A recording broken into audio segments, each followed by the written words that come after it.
नमस्कार, बहुत स्वागत है आपका। खबर में दम है, मैं हूं रीनो। दुर्घटना से देर भली, स्वच्छता में फुर्ती दिखाने वाला इंदौर ये सब्र क्यों नहीं सीख पाया और कैसे इंदौर बन गया सड़क हादसों में नंबर 1। कैसे भोपाल में दुर्घटनाओं में मौत के आंकड़ों पर लगा लगाम और संस्कार धानी जबलपुर में कैसे ट्रैफिक हुआ बेलगाम। देखिए इस खबर में दम है। भोपाल में ट्रैफिक पर भी पुलिस कमिश्नर सिस्टम का असर दिखने लगा है। जो हादसे हैं वो कम हुए हैं और बीते 4 महीने का डाटा यही बताता है।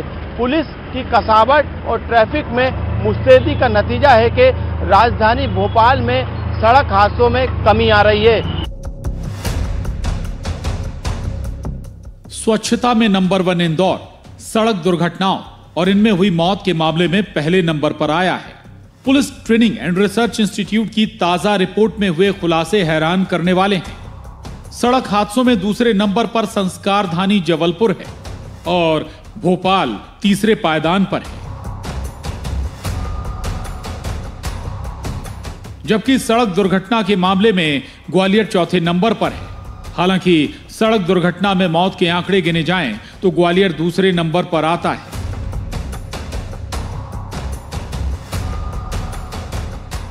पीटीआरआई ने 1 जनवरी से 6 मई 2022 तक IRAD का डेटा जुटाया। आंकड़ों में समझिए तो इंदौर में कुल सड़क हादसे 1134 हुए। इनमें 148 लोगों की मौत और 1048 लोग घायल हुए। जबलपुर में कुल 1058 एक्सीडेंट हुए। इनमें 92 की मौत और 1335 लोग घायल हुए, जबकि भोपाल में कुल 828 सड़क हादसे हुए। इनमें 68 की मौत और 707 लोग घायल हुए। वहीं ग्वालियर में 674 सड़क हादसे हुए। इनमें 97 लोगों की मौत और हादसे में 679 लोग घायल हुए हैं।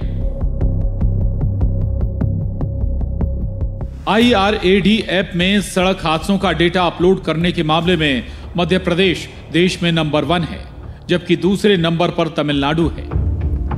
सड़क हादसे कम जो है ये हम बड़े शहरों से कंपेयर कर रहे हैं, तो उसमें जो जोग्राफिकल फैक्टर्स हैं और हमारे रोड के फैक्टर्स हैं, पॉपुलेशन का मूवमेंट है, क्या किस तरीके से अर्बन प्लानिंग है, तो ये मेजर हो जाता है। क्योंकि ये बहुत इंपॉर्टेंट हो जाता है कि हम किस तरीके से कंपेयर कर रहे हैं। हम पिछले साल से कंपेयर कर रहे हैं या हम अन्य शहरों से कंपेयर कर रहे हैं। अन्य शहरों की अपेक्षा अगर आप भोपाल में देखेंगे तो झील और तालाब होने के कारण हमारा फैलाव ज़्यादा है। जो ट्रैफिक है, आप गाड़ी की संख्या देखोगे तो इंदौर से हमारे यहाँ गाड़ियों की संख्या कम है। आप दूसरे शहरों से कंपेयर करेंगे तो डेवलपमेंट में, अर्बनाइजेशन में भोपाल कैपिटल सिटी है, तो यहाँ पर हाईवे, फ्लाईओवर्स और बाकी चीज़ों में शुरू से ही ट्रैफिक में अच्छा रहा है और रोड जो है वो काफ़ी सुगम है और फैलाव भी सिटी का इसको बहुत प्रभावित करता है। तो ये कुछ कारण हो सकते हैं जिसके कारण अन्य महानगरों की अपेक्षा जो डाटा है वो एक्सीडेंट की संख्या में कम है भोपाल में। केंद्रीय सड़क परिवहन एवं हाईवे मंत्रालय की पहल पर एकीकृत सड़क दुर्घटना डेटाबेस ऐप IIT चेन्नई और NIC की मदद से तैयार किया गया है। इस ऐप के जरिए पुलिस विभाग की रोड बनाने वाली एजेंसी के साथ दूसरी एजेंसियां सड़क दुर्घटनाओं का डेटा जुटाती हैं ताकि इन दुर्घटनाओं पर लगाम लगाई जा सके। भोपाल में मनोज राठौर के साथ bureau report, news 18, Madhya Pradesh, Chhattisgarh. MP में पंचायत चुनाव की तारीखों का ऐलान हो चुका है और नगरीय निकाय के चुनाव की घंटी किसी भी वक्त बज सकती है। ठीक इसी दौरान बीजेपी के राष्ट्रीय अध्यक्ष JP नड्डा का MP दौरा मिशन 2023 में जुटी बीजेपी के लिए किस तरह एनर्जी बूस्टर साबित होगा। प्रदेश बीजेपी अध्यक्ष नड्डा इस दौरान लेंगे मंत्रियों की भी क्लास। संगठन और सरकार के समन्वय को लेकर भी होगी बात। क्या पार्टी अध्यक्ष के दौरे में ही तय किया जाएगा विधानसभा चुनाव में टिकट का क्राइटेरिया। प्रदेश कार्य समिति की बैठक और कार्यकर्ताओं के सम्मेलन के जरिए कैसे होगी बीजेपी को इलेक्शन के एक्शन में लाने की तैयारी। देखिए खबर में दम है। को साधने के लिहाज से प्रधानमंत्री नरेंद्र मोदी और गृह मंत्री अमित शाह के दौरे के बाद अब मध्य प्रदेश बीजेपी की नब्ज टटोलने के लिए बीजेपी के राष्ट्रीय अध्यक्ष JP नड्डा मध्य प्रदेश आ रहे हैं। यहां 3 दिनों का उनका दौरा भोपाल और जबलपुर में रहेगा। इस दौरान वो बीजेपी की प्रदेश कार्य समिति की बैठक के साथ ही कार्यकर्ताओं के एक सम्मेलन को संबोधित करेंगे। बीजेपी के राष्ट्रीय अध्यक्ष जेपी नड्डा के एमपी दौरे से पहले पार्टी प्रदेश चुनाव समिति, कोर ग्रुप अनुशासन समिति और आर्थिक समिति का गठन कर चुकी है।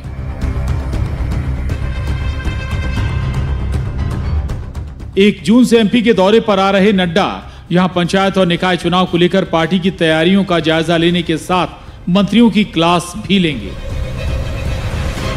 2023 के मिशन पर है खास फोकस, लिहाजा भोपाल में प्रदेश कार्य समिति की बैठक के साथ बीजेपी अध्यक्ष कार्यकर्ताओं के सम्मेलन को भी संबोधित करेंगे। यूथ वोटर पर पकड़ बनाने जबलपुर में पार्टी के राष्ट्रीय अध्यक्ष युवा मोर्चा का कार्यक्रम भी है, लेकिन निगाहें इस पर कि राष्ट्रीय अध्यक्ष इस दौरे में क्या विधानसभा चुनाव के टिकट का क्राइटेरिया भी तय कर जाएंगे। दौरा बहुत पहले से तय था, लेकिन इस दौरान ही हमारे ग्रामीण निकाय के चुनाव घोषित हो गए हैं। तो भारतीय जनता पार्टी मध्य प्रदेश ने उनके दौरे की तैयारी की दृष्टि से एक व्यापक माननीय राष्ट्रीय अध्यक्ष जी के स्वागत की तैयारी के साथ भोपाल के अंदर 1 तारीख को एक बृहद कार्यकर्ता सम्मेलन, जिसमें भारतीय जनता पार्टी की हमारी जो मंडल स्तर की हमारी यूनिट है, तो मंडल के अध्यक्षों से लेकर प्रदेश के पदाधिकारियों तक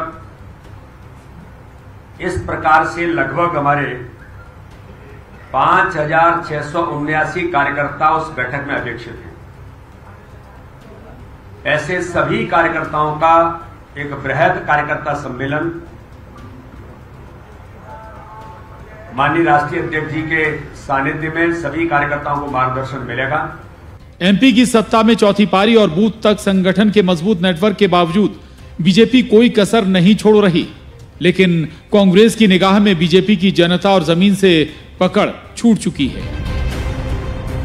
जनता इन्हें सबक सिखा के रहेगी। जनता सबक सिखाने के साथ इन्हें बताएगी कि जो आपने गैस की महंगाई से लेके पेट्रोल डीजल से लेके किसानों पे अत्याचार करा है और जो झूठ और फरेब की राजनीति आप चला रहे हैं, उस पर सबक सिखाने का काम करेगी।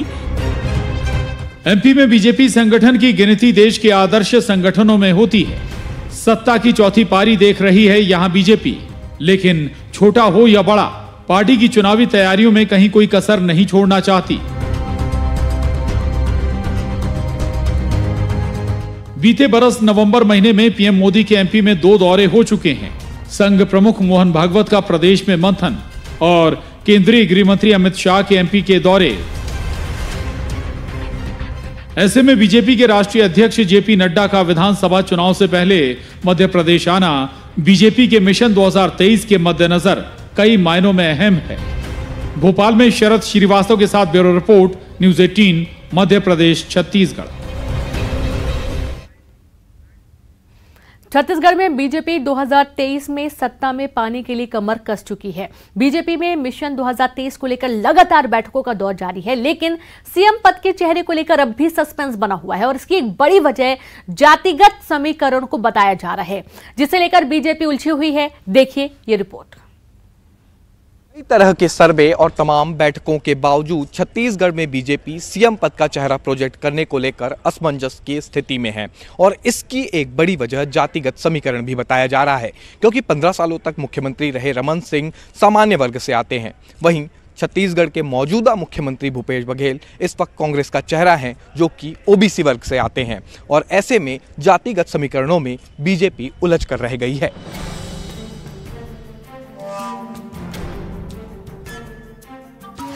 क्या बीजेपी ढूंढ रही ओबीसी चेहरा या आदिवासी चेहरे पर लगाना चाहती है दांव?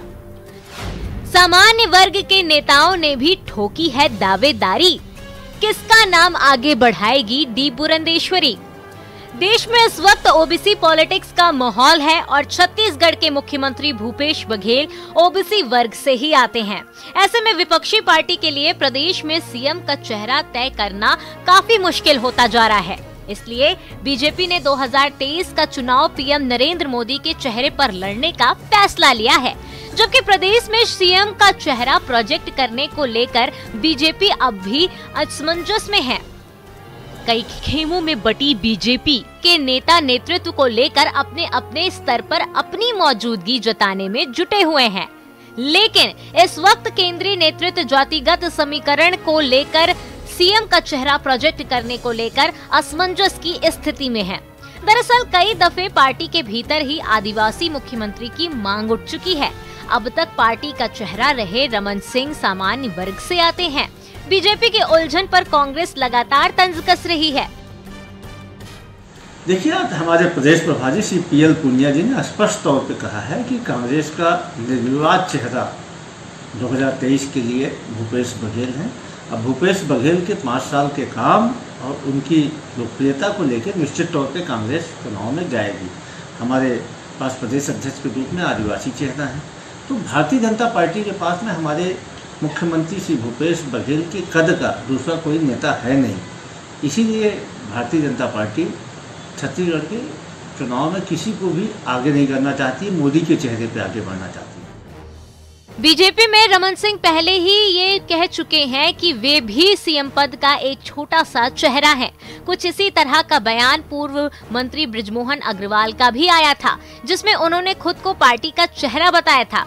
इसके अलावा आदिवासी नेता रामविचार नेताम और नंद कुमार साय भी ये दावा कर चुके हैं कि आदिवासी वर्ग से पार्टी का चेहरा वे भी हैं।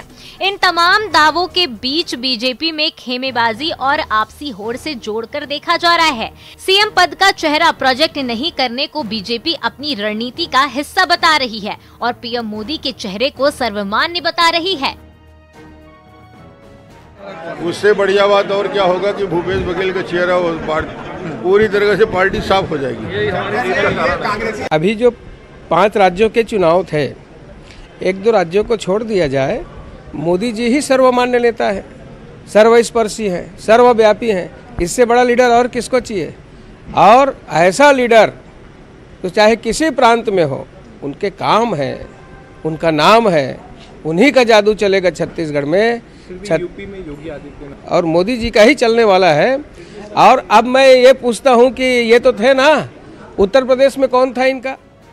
साल 2018 के चुनाव में करारी शिकस्त खाने के बाद बीजेपी के भीतर चल रही खेमेबाजी किसी से छिपी नहीं है और इसीलिए किसी एक वर्ग के चेहरे पर दांव खेलकर पार्टी कोई रिस्क लेना नहीं चाहती। लेकिन बड़ा सवाल ये भी है कि बीजेपी नेताओं के खुलकर दावेदारी पेश करने को केंद्रीय नेतृत्व कैसे रोक पाएगी।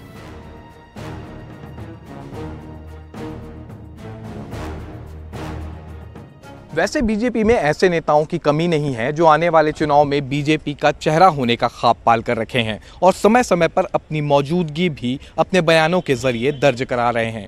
लेकिन बड़ा सवाल ये है कि मुख्यमंत्री भूपेश बघेल ओबीसी वर्ग से आते हैं और ऐसे में भूपेश बघेल की काट ढूंढना बीजेपी के लिए बड़ी चुनौती साबित होगी।